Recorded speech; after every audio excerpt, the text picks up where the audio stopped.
ಅಧ್ಯಕ್ಷರೇ,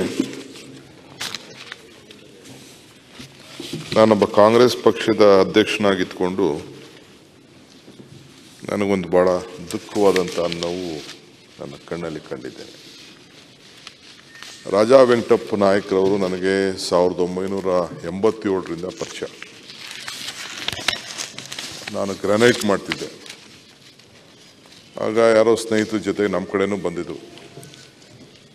ನನ್ನ ಅವ್ರ ಊರಿಗೆ ಕರ್ಕೊಂಡೋಗಿದ್ರು. ಊರಿಗೆ ಕರ್ಕೊಂಡೋಗಿ ಅವ್ರ ಕಡೆ ಇರೋ ಕಲ್ಲುಗಳೆಲ್ಲ, ಅದು ಯಾದಗಿರು ರಾಯಚೂರಿಗೆ ಸಂಬಂಧಪಟ್ಟಂಥದ್ದೆಲ್ಲ ಕರ್ಕೊಂಡೋಗಿ ನನಗೆ ಅವರು ಯಾರೋ ಕಸಿನ್ಸ್ ಎಲ್ಲ ತೋರಿಸಿದ್ರು. ನಮ್ಮ ಕಡೆ ಸ್ವಲ್ಪ ಇನ್ನು ಕಲ್ಲು ಕೆಂಪಗಿದೆ ನಿಮ್ಮ ಕಡೆಕ್ಕಿನ್ನ ಅಂತೇಳಿ ನಾನು ಅದಕ್ಕೆ ಪ್ರವಾಸ ಮಾಡೋಕ್ಕೆ ಹೋಗಲಿಲ್ಲ. ನಮ್ಮ ಇವ್ರ ಕಡೆ ಬಂಡಿ ಅಂತ ಒಬ್ಬರಿದ್ರು, ಶಿವರಾಜ್ ತಂಗಡಿ, ಯಾರು ಎಂಕಪ್ಪ ಬಂಡಿ, ನಾವು ಎಂಕಪ್ಪ